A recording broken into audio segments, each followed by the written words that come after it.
Back to live show. ప్రతిపక్ష నేత YCP అధినేత జగన్మోహన్ రెడ్డి వాళ్ళ అమరావతిని సందర్శించబోతున్నారు. అక్కడ భూములకు సంబంధించి కొంతమంది రైతులు ఆవేదన వ్యక్తం చేస్తున్నారని, వాళ్ళకి ఇచ్చిన హామీలు పూర్తి స్థాయిలో నెరవేరట్లేదు అనే అంశంతో ఆయన వాళ్ళ రాజధాని పర్యటనకు శ్రీకారం చుట్టారు. అయితే దీని మీద తీవ్రస్థాయిలో అధికార పక్షానికి ప్రతిపక్షానికి మాటల యుద్ధం జరుగుతోంది. ఆయన వచ్చిన ప్రతిసారి అక్కడ భూముల రేట్లు పడిపోతున్నాయి. సో పరోక్షంగా రైతులకు నష్టం కలిగించే కార్యక్రమం జగన్మోహన్ రెడ్డి చేస్తున్నారని ప్రభుత్వ వర్గాలు ఆరోపిస్తూ ఉన్నాయి.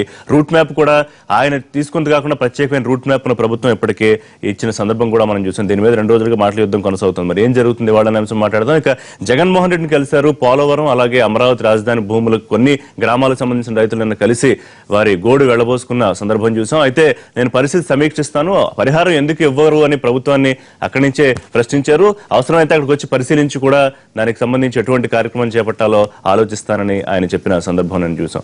ఎందుకు అమరావతి రాజధానికి సంబంధించి ఇప్పటికే 99-98% భూములు ఇచ్చేశారు. అందరూ ఇష్టపడే 33,000 ఎకరాలు అని మంత్రి నారాయణ చెప్తున్నారు.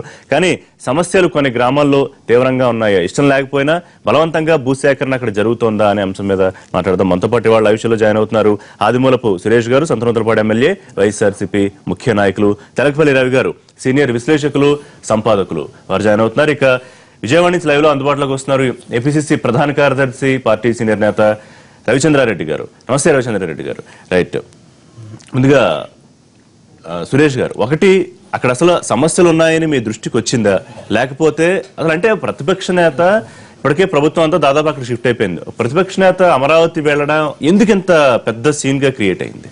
నాకు అర్థం కాని అంశం, ఈ రాష్ట్ర ప్రజలకు కూడా అర్థం కాని అంశం అదొకటే. ప్రతిపక్షం అనేది రాష్ట్రంలో ఎక్కడ తిరగకూడదా, అదేమన్నా బ్యాండ్ బై ఏరియానా, లేకపోతే అక్కడ రాకూడదని ఏదైనా నిషేధాలు ఉన్నాయా? నాకు అర్థం అవ్వలేదు. ఈరోజు ప్రతిపక్ష నేత 5 కోట్ల ప్రజలకు ఈరోజు వారికి అండగా ఉండాలి. వారి ప్రజా సమస్యలను వాళ్ళు భుజాన వేసుకొని ఈరోజు ప్రభుత్వం ప్రజా వ్యతిరేక కార్యక్రమం ఏమైనా చేస్తే నిలదీసే ఒక బాధ్యత ఆయన మీద ఉందనే పరిస్థితిని ఎందుకు వీళ్ళు అధికార పక్షం వాళ్ళు మర్చిపోతారో నాకు అర్థం అవ్వట్లేదు. ప్రజాస్వామ్యంలో ఏకపక్ష పార్టీ ఉండదు, ప్రతిపక్షం ఉంటేనే ఈరోజు ప్రజాస్వామ్యం సజావుగా ఉంటాయి రెండు. అంతేగాని ప్రతిపక్షం లేకుండా చేయాలని ఒక ఆలోచన అనేది కరెక్ట్ కాదు. ఈరోజు అమరావతి మరి ఈరోజు రాజధాని భూముల గురించి ఖచ్చితంగా దగ్గర కాదు, మీరే చెప్పారు కదా, పవన్ కళ్యాణ్ దగ్గర కూడా వెళ్ళి రైతులు గోడు వెళ్ళబోసుకున్నారని చెప్పడం జరుగుతూ ఉంది కదా. వాళ్ళు తీసుకున్న భూములతో కాకుండా పైపెచ్చుగా ఈ రోజు మళ్ళా అది సింగపూర్ లాగా లేకపోతే చైనా లాగా జపాన్ లాగా చేయాలని లంక భూములు తీసుకుపోతా ఉన్నారు. ఒక నిమిషం, మంత్రి ఏమంటారంటే మొత్తం 33,000 ఎకరాల భూమి ల్యాండ్ పూలింగ్ కి 99% దాదాపుగా అయిపోయింది. ఏదో కొద్దిగా 400-500 ఎకరాలు ఇంక రావాలంతే. పేపర్లలో వచ్చిన కథనాల ప్రకారం మీరు చూడండి, ఎక్కడైనా చూసినా కూడా వాళ్ళు చెప్పిన 33,000 ఎకరాల్లో కేవలం ఇప్పటికే 27,000 ఎకరాలు మాత్రం సేకరించడం జరిగింది. ఇంకొక 6,000 ఎకరాలు సేకరించాలంటున్నారు. వాళ్ళకి కావాల్సింది 53,000 ఎకరాలు అంటున్నారు. వాళ్ళు దాంతో పాటు అటవీ శాఖ భూముల్ని కూడా వాళ్ళు డిఫారెస్టేషన్ కు నోటిఫికేషన్ కు వాళ్ళు ప్రభుత్వానికి అప్లై చేయడం జరిగింది. అది కాకుండా ఈ 33,000 ఎకరాలు కాకుండా ఇంకొక 20,000 ఎకరాలు వాళ్ళు కావాలని కూడా వాళ్ళు తీసుకుంటా ఉన్నారు. ఇంత పెద్ద ఎత్తున భూములు సేకరిస్తుండే అక్కడ అభివృద్ధి జరగడం లేదు. 3 సంవత్సరాలు అయింది. పర్మనెంట్ రాజధాని అని చెప్పి వాళ్ళు ఒక మాట ముఖ్యమంత్రి గారిని చెప్పమనండి. ఎప్పుడు చెప్పినా కూడా ఏది చేసినా కూడా తాత్కాలిక రాజధాని అని చెప్పి వేసిన దానికి ఇప్పటికి 4 సార్లు శంకుస్థాపన ఇవ్వడం జరిగింది. అది తాత్కాలికం కాదండి, ఇప్పటికి 3 సార్లు వాళ్ళు ఎన్ని ప్లాన్లు తీసుకొచ్చారు, వాళ్ళు ఏ విధంగా వాళ్ళు దాని గురించి ఒక ఆలోచన చేస్తున్నారో మీరు గమనిస్తే అది నిజంగా అది గ్రాఫిక్స్ తోటి ప్రజలను మభ్యపెట్టే పరిస్థితి కనబడుతుంది. మీరు ఒక రూట్ మ్యాప్ సిద్ధం చేసుకుంటే అది కాదు, ఇప్పుడు గవర్నమెంట్ వేరే రూట్ మ్యాప్ ఒకటే కాదండి, రూట్ మ్యాప్ ఒకటే కాదు, 144 సెక్షన్ విధించడం జరిగింది. ఇక్కడ మరి ఈరోజు లింగాయపాలెంలోనూ లేకుండా ఇడమరులోనూ మేము రైతులతో ముఖాముఖి పెట్టాలంటే అక్కడ పెట్టడానికి వీల్లేదని చెప్తా ఉన్నారు. లేకపోతే ఈ రోజు మందాడి అయితేనేమి, లేకపోతే ఎక్కడైతే ప్రాబ్లమ్స్ ఉన్నాయో ఆ రూట్ ఖచ్చితంగా ప్రజలు రైతులకు రావాలని చెప్తున్నారు. ఎందుకంటే వాళ్ళు ఇచ్చిన హామీలు మీరు చెప్పింది కరెక్టే. వాళ్ళు ఎన్ని హామీలు ఇచ్చారు? ఆదర్శ గ్రామాలు చేస్తామన్నారు, మోడల్ విలేజెస్ చేస్తామన్నారు. 29 గ్రామాలు ఉన్నాయి అక్కడ, 21,000 కుటుంబాలు ఉన్నాయి అక్కడ.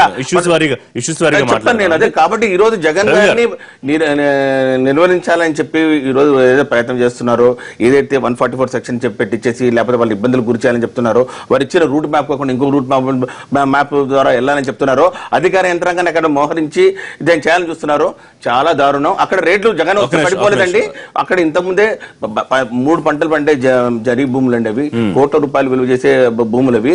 వీరు ఇక్కడ నిర్మాణం చేపట్టకపోవడం వల్ల అక్కడ ఏం అభివృద్ధి జరగడం వల్ల రేట్లు పడిపోయాయి. గవర్నమెంట్ చేసిన కామెంట్స్, మీరు చేసిన కామెంట్స్ గురించి కూడా మాట్లాడుతున్నారు. రవిచంద్రారెడ్డి గారు, ఒకటి ప్రతిపక్ష నేత అమరావతికి పర్యటనకి వెళ్ళడం ఇంత ఇష్యూ ఎందుకు అవుతోంది? కాంగ్రెస్ పార్టీ ఈ అంశాన్ని ఎలా చూస్తోంది? మీరు కూడా కొన్ని కార్యక్రమాలు ఏవో తీసుకున్నారు, అక్కడ భూములు ఇచ్చిన రైతులు పూర్తి స్థాయిలో సంతోషంగా లేరు, దానికి సంబంధించి కేవలం ఎమ్మెల్యేలు మాత్రమే సంతోషంగా ఉన్నారు, ఏవో పండగలకు డ్యాన్స్లో వేసుకుంటున్నారు, అదొక ఇష్యూ. రెండోది ఏంటంటే, ఒకవేళ జగన్మోహన్ రెడ్డి నిజంగా అక్కడికి వస్తే భూముల ధరలు పడిపోతాయా, పరోక్షంగా జగన్ రైతులకు నష్టం చేస్తున్నారా? ఈ కామెంట్స్ నారా లోకేష్ గారు చేశారు. ఒక మాట సార్ రిషి గారు, మనం ఏదైనా రైతుల గురించి మాట్లాడినప్పుడు రాష్ట్ర ప్రభుత్వం ఉలిక్కి పడతా ఉంది. రైతుల గురించి ఎవరు మద్దతుగా నిలిచినా, అది ప్రతిపక్ష నాయకుడు గారు కానీ, మా నాయకుడు రఘువీరారెడ్డి గారు కానీ, గారు కానీ ఎవరైనా సరే రైతుల గురించి మాట్లాడిన తక్షణం రాష్ట్ర ప్రభుత్వం ఉలిక్కి పడతా ఉంది. ఎందుకంటే రైతులకి వాళ్ళు ఇచ్చిన హామీలు కాకపోగా, వాళ్ళకి ఏ మేలు చేయకపోగా, ముఖ్యంగా ఇప్పటికే సేకరించిన 54 ఎకరాలకు సంబంధించిన ప్లాట్ల అలొకేషన్ కూడా పూర్తిగా జరగలేదు. వాళ్ళకి ఆకాశంలో చంద్రుడిని చూపించి ఈ చంద్రన్న గారు చేసిన అన్యాయం ఏంటంటే, ఇన్ని వేల ఎకరాలు సేకరించిన తర్వాత కూడా ఆయన భూదాహం తీరలేదు. ఈ రోజు వరకు ఇన్ని వేల ఎకరాలు సేకరించారు, ఎన్ని నిర్మాణాలు రాజధాని కోసం కట్టారో చెప్పాలి ప్రజలకి, ఆ రైతులకు చెప్పాలి. ముఖ్యంగా ఈయన చేసిన అభివృద్ధి ఏంటి, అంతేకాకుండా ఆ మాస్టర్ ప్లాన్ గురించి ఇప్పటి వరకు ఏం తుదిరిపు ప్రకటించారు మీరు? అసలు రోడ్ మ్యాప్ మీ దగ్గర ఉందా? అసలు మీరు 4 రోడ్లన్నా ఇంతవరకు వేసారా? ఆ రోడ్లు పక్కన రైతులకు అలాట్ చేసిన ప్లాట్లు ఏమైనా ఉన్నాయా?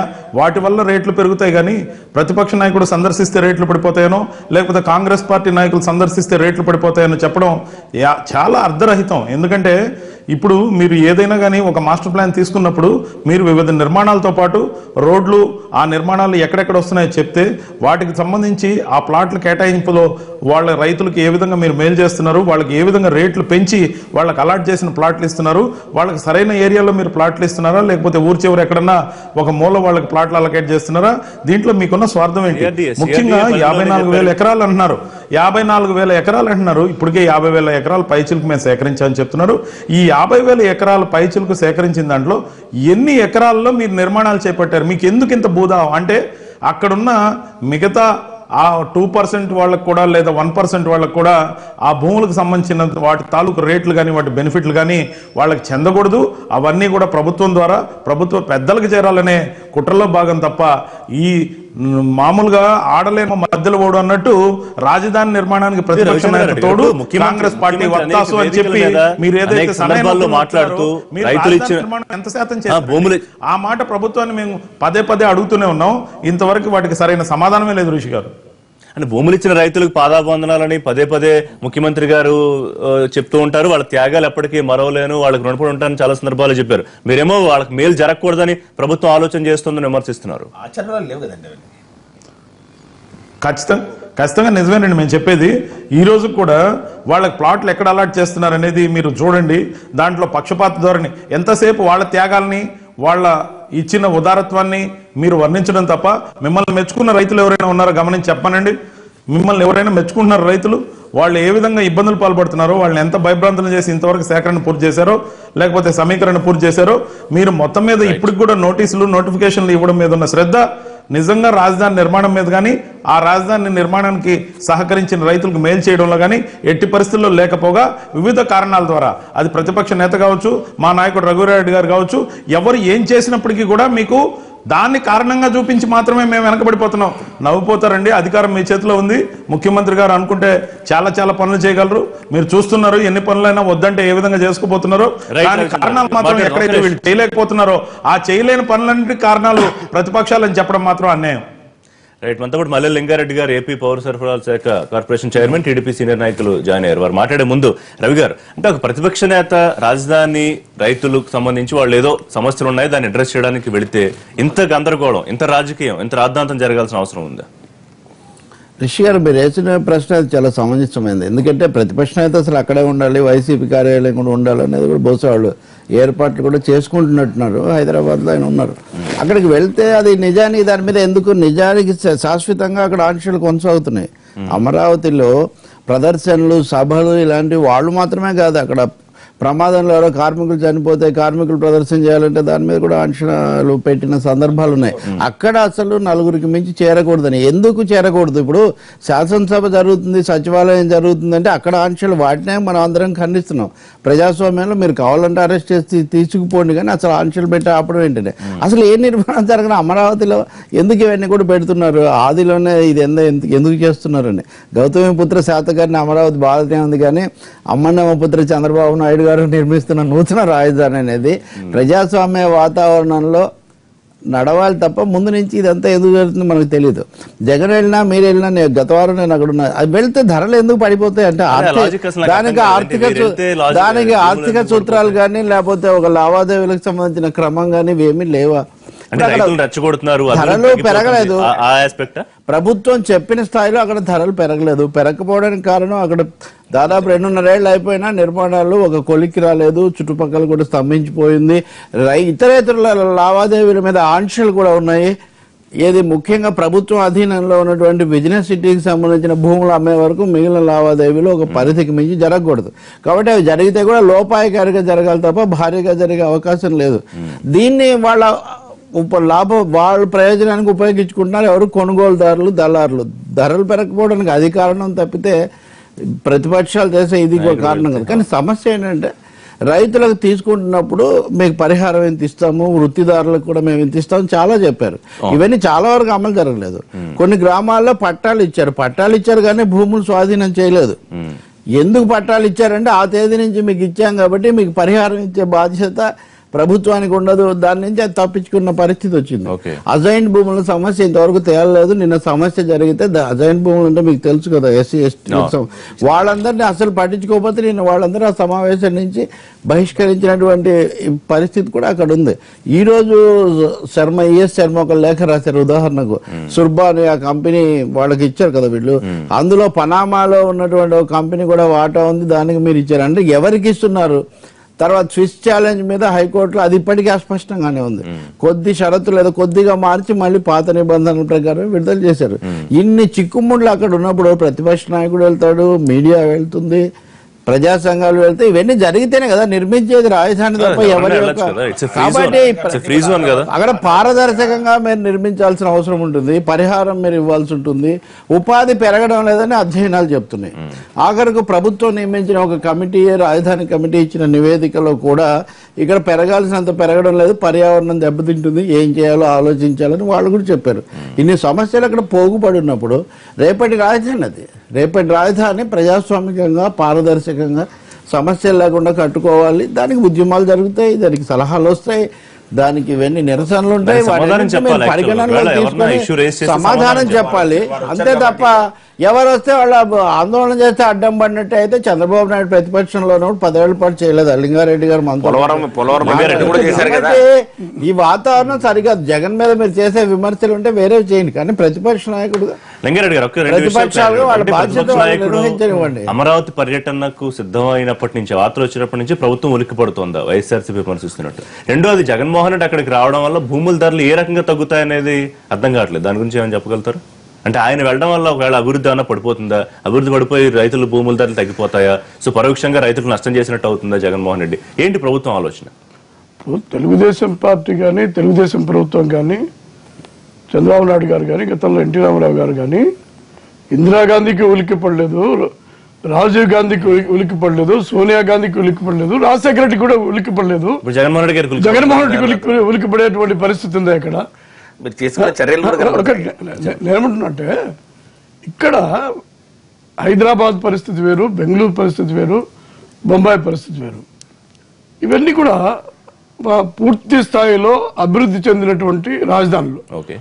ఒక మాట చెప్పాలంటే ఈ రోజు వరకు కూడా హైదరాబాద్లో కొన్ని డైరెక్టరేట్లకు, కమిషనరేట్లకు సొంత బిల్డింగ్లు లేవు, మరి మంచి బిల్డింగ్లు లేవు ఈ రోజు వరకు కూడా.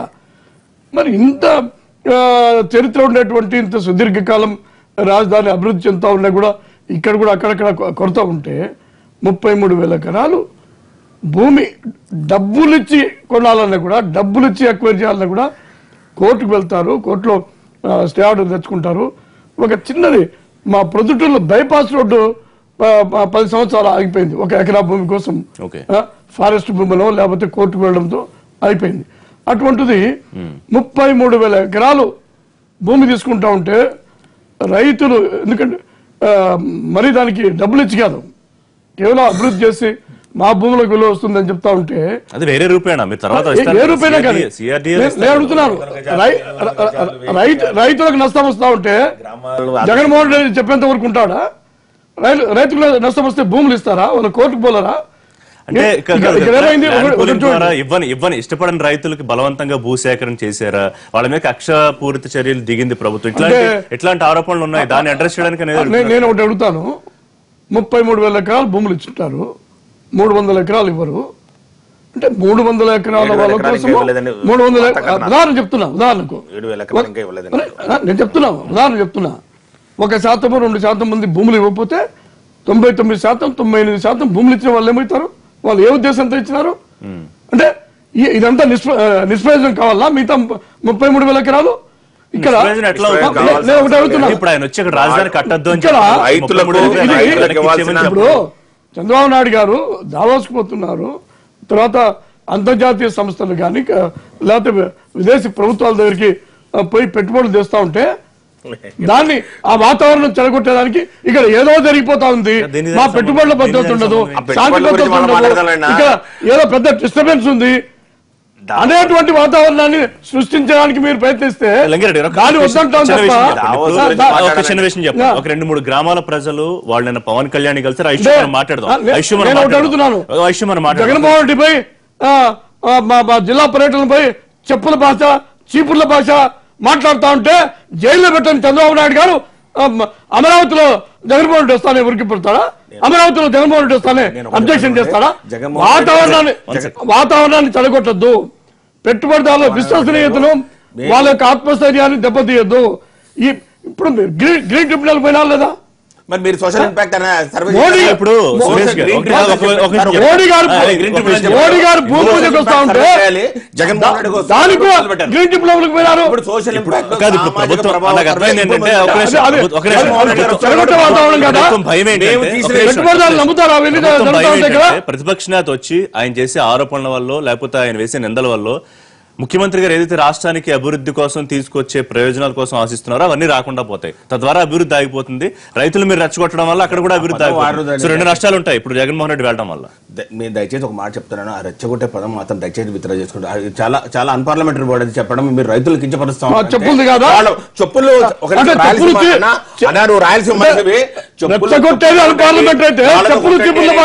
ఒక స్లాంగ్ రాయలసీమలో ఇచ్చిన మాట తప్పితికిన ఒక మాట చెప్తాను, ఆ మాట మీరు ఇవ్వలేదు అనుకోండి, నేను చెప్పాను నేను ఈ పని చేస్తానా, ఈ పని చేయకపోతే నువ్వు చెప్తా కొట్టు, ఈ పని చేయకపోతే నువ్వు రాళ్ళతో కొట్టు. అది ఆయన కాదు, ఎవరికైనా వర్తిస్తుంది. ఎవరిని ఉద్దేశించి అంటున్నా కూడా నేను చెప్తాను చూడండి, నేను చెప్తాను చూడండి, అది స్లాంగ్, అది స్లాంగ్. ఆ రోజు వివరణ ఇవ్వడం జరిగింది.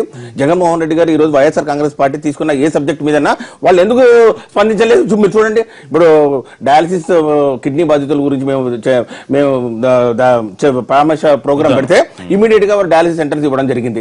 ఆరోగ్యశ్రీ బిల్లులు చెల్లించండి అని చెప్పి మేము ఇమీడియట్ గా 225 కోట్లు రిలీజ్ చేయడం జరిగింది. చూడండి, ప్రత్యేక హోదా గురించి కూడా వాళ్ళు ఏమన్నారు, సమస్య అన్నారు, 500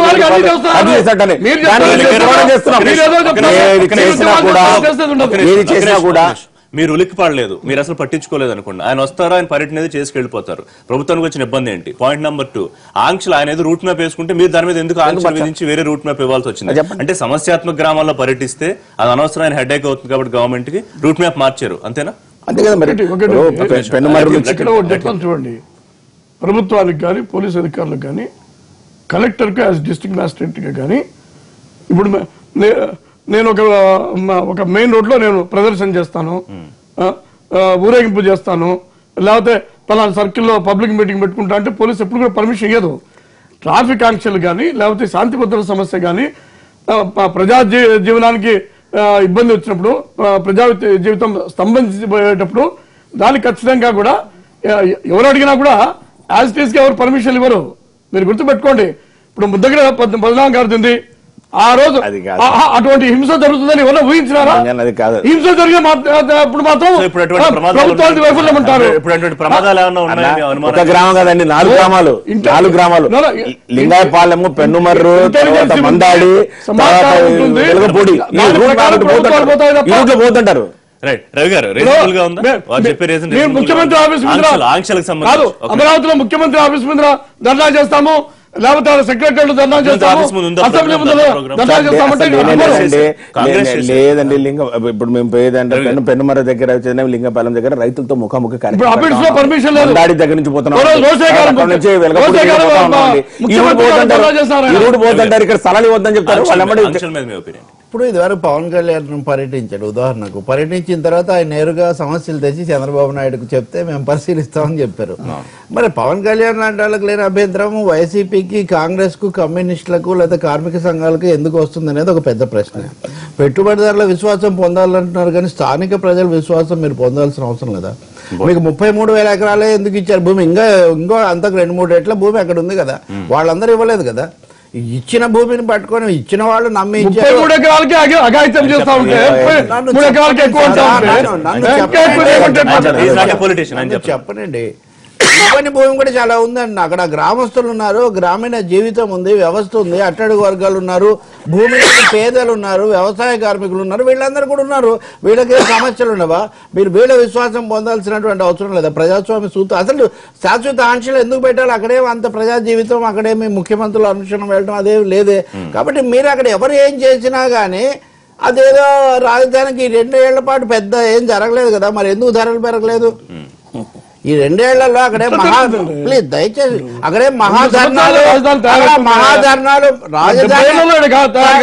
వినండి. రేట్లు పెరిగితే ఇప్పుడే పెరగాలి కదా, రేట్లు అంటూ పెరిగితే మొదట్లోనే పెరగాలి కదా. ఎందుకు పెరగాల్సినంత పెరగలేదు? ఎందుకు పెరగలేదంటే 2 కారణాలు. అసలు ప్రభుత్వ శాఖలు కూడా గగ్గోలు పెడుతున్నాయి. ఏమని అంటే ప్రైవేట్ వాళ్ళకేమో మీరు తక్కువకు భూమి ఇస్తున్నారు, ప్రభుత్వ శాఖలు వారు కూడా కార్పొరేషన్ వారిని అడగమనండి, వారికి ఏ రేటు చెప్తారో, ఓ ప్రైవేట్ కంపెనీకి ఏ రేటు చెప్తారో చెప్పమనండి లింగారెడ్డి గారిని. అజైన్ భూముల సమస్య మీరు ఇప్పటికి పరిష్కరించారా? మీరు పట్టాలు మాత్రమే ఇచ్చిన వాళ్ళకి భూమి నిజంగా స్వాధీనం చేశారా? చెప్పమానండి. భూమి ఇచ్చిన వాళ్ళ సమస్య నేను మాట్లాడుతున్నా. ఈ సమస్యలన్నీ వాళ్ళు ప్రజలు అస్పష్టంగా సందిగ్ధంగా చూస్తున్నారు ఏం జరుగుతుందని. 3 ఏళ్ళు పూర్తి అవుతుంది, 2.5 ఏళ్ళు అవుతున్నా స్పష్టత రాలేదు. కోర్టులోనే తేలలేదు కదా చాలా విషయాలు. ఎవరిని టెండర్ను పిలవాలన్నదే ఇంతవరకు ఇంకా తేలలేదు కదా. ఇవన్నీ కళ్ళ ముందు కనిపిస్తుంది. వీటి మీద శ్రద్ధ పెట్టి దావోస్ లో తెస్తారంటే మంచిదే, మీరు దావోస్ లో తెస్తారు, లావోస్ లో తెస్తారు, కానీ ఇక్కడ క్షేత్రస్థాయిలో సమస్యలు ఎవరు లేవనెత్తాలి? ప్రభుత్వం మాట్లాడదు.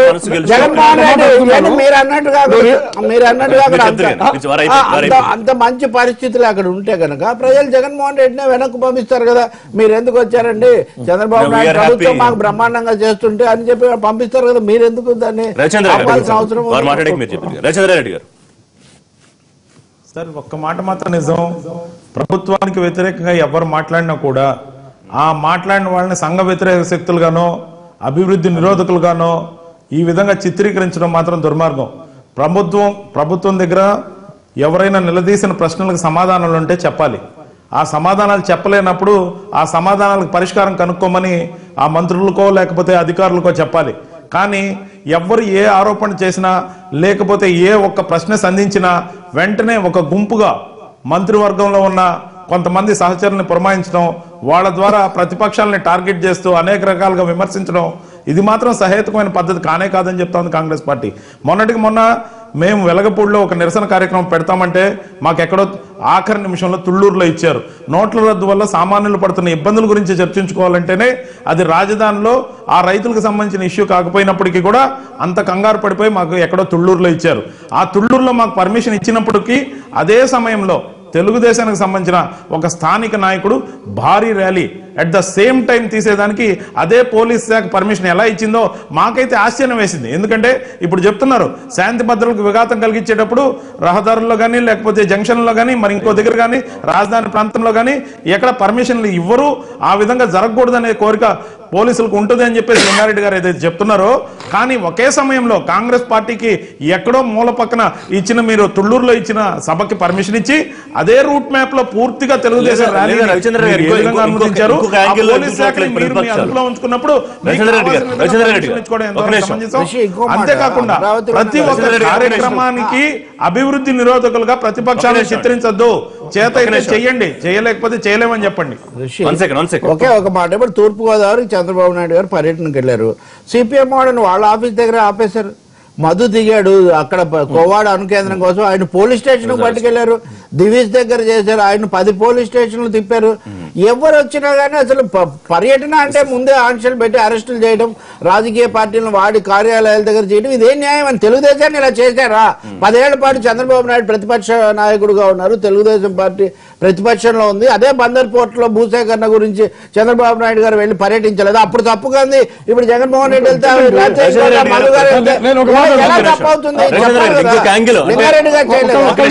ప్రతిపక్షాలు ఇంకొక యాంగిల్ మర్చిపోతున్నాయా? కీలకమైన సమయం ఇది. ఒక ట్రాన్స్ఫర్మేషన్ జరుగుతున్న సమయంలో పెద్ద ఎత్తున పెట్టుబడులు రావాలంటే అక్కడ యాజిటేషన్స్ ఏమి జరగకూడదు, అంతా ప్రశాంత వాతావరణం ఉండాలి, కాబట్టి ఇలాంటి వాటికి అనుమతి ఇవ్వట్లేదు అని ఏమైనా ఆలోచిస్తుందేమో ప్రభుత్వం. సార్ ఒక మాట, ఋషి గారు ఇప్పటికి 20 దేశాలు తిరిగారు. ఇప్పుడు కూడా చంద్రబాబు నాయుడు గారు దావోస్ లో తిరుగుతున్నారు. ఈ 20 దేశాల్లో తిరిగిన తర్వాత ఎన్ని పెట్టుబడులు రాష్ట్రానికి తీసుకొచ్చారు? ఇంతకుముందు ఒక సబ్మిట్ చేశారు విశాఖపట్నంలో 2016 జనవరిలో. దానివల్ల 4,76,000 కోట్ల రూపాయలు పెట్టుబడులు వస్తున్నాయని చెప్పి ఎంఓఏ గురించి లెక్కలు చెప్పారు. ఆ లెక్కలన్నీ ఏమైనాయో ఈ రోజు కాంగ్రెస్ పార్టీ ప్రెస్ మీట్ పెడతా ఉంది. దాని గురించి కూడా మాట్లాడతాం. ఎందుకంటే మళ్ళా ఒక పెట్టుబడుల సదస్సు అనే పేరుతో 2017కు సంబంధించి జనవరి 28, 27, 28, 29 మళ్ళా సమ్మిట్ పెడతా ఉంది. ఇది మసిపూసి మారేడుకాయలు చేస్తూ, మీరు విదేశాల్లో విచ్చలవిడిగా డబ్బు ఖర్చు పెడుతూ, మీరు ఒక బ్రాండ్ అంబాసిడర్ లాగా ఆంధ్రప్రదేశ్ రిప్రజెంట్ చేస్తూ, ఆంధ్రప్రదేశ్ లో ప్రజలకు కావాల్సిన ఏమీ చేయకపోగా మీరు విదేశాలన్నీ తిరిగి తెచ్చింది శూన్యం అనేది మళ్ళీ ఎక్కడ ప్రొజెక్ట్ కాకుండా కూడా మీరు ప్రచారం చేసుకునే తీరు చూస్తే బాధ అనిపిస్తుంది. చెప్పండి, ఆంధ్రప్రదేశ్ ప్రజలకు ఏమీ చేయకుండా విదేశాల్లో తిరుగుతున్నారు, అది వారు చేసిన ఎలిగేషన్. ఒకటి అంటే రేషన్ కార్డులు ఇవ్వడం ఏం చేయడం కదా, 200 పెన్షన్ 1000 రూపాయలు చేయడం కాదా, ఏం చేయడం కదా, 500 పెన్షన్ 500 చేయడం కదా. ఇప్పుడు మీకు 24 గంటలు కరెంట్ చేయడం ఏం చేయలేదా? రైతు రుణమాఫీ చేయలేదా? డాక్టర్ అసలు ఏది పెండింగ్ ఉందో నాకు చెప్పాను. ఈ రోజు గ్యాస్ కనెక్షన్లతో సహా, రేషన్ కార్డులతో సహా, అంత ముందు నిరుద్యోగ వృత్తి ఇవ్వలేదు. మీరు ఏ కారణంతో విదేశాల్లో తిరుగుతున్నారో మీ ఇమేజ్ పెంచుకునే భాగంలో 20 దేశాలు తిరిగారు. 20 దేశాల నుంచి 20 కంపెనీలైనా ఈ రోజు పెట్టుబడులకు వచ్చినాయా చెప్పండి.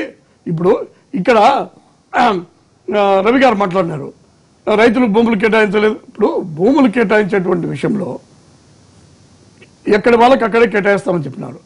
దాంతో రెసిడెన్షియల్ ఉంటుంది, కమర్షియల్ ఉంటుంది, ఇండస్ట్రియల్ ఉంటుంది, కల్చరల్ జోన్ ఉంటుంది, రకరకాల జోన్లన్నీ ఉంటాయి. ఇవన్నీ కూడా నిర్ధారించి వాళ్ళకి రైతులకి ఏం కాదో కావాలో దూరం పోకుండా వాళ్ళకి కేటాయిస్తూ ఉంటే, ఇది ఒక 20 సెంట్లు భూమి రెసిడెన్షియల్ నుంచి ఇండస్ట్రియల్ మార్చాలంటే కార్పొరేషన్ రిజల్యూషన్, దానికి నోటిఫికేషన్, అబ్జెక్షన్స్, చాలా విస్తృతంగా అన్నిటిని పరిశీలించింది. ఎన్నో చట్టపరమైనటువంటి ఇబ్బందులు ఉన్నాయి. అవన్నీ పూర్తి చేసి రైతులకు భూమి కేటాయించాలా, పెట్టుబడిదారులకు కేటాయించాలా, మరి సెక్రటరీ కానీ మిగతా ప్రభుత్వ శాఖలకు కానీ కార్పొరేషన్లకు కానీ కేటాయించాలా. ఇక్కడ నేనేమంటున్నా అంటే, ఇక్కడ మీరు అంటున్నారు జగన్మోహన్ రెడ్డి ఏమవుతుంది, ఎందుకు భూముల రేట్లు పెరగలేదని. భూముల రేట్లు అమరావతిలో పెరగలేదా? బెంగళూరులో పెరిగినాయా? ఢిల్లీలో పెరిగినాయా?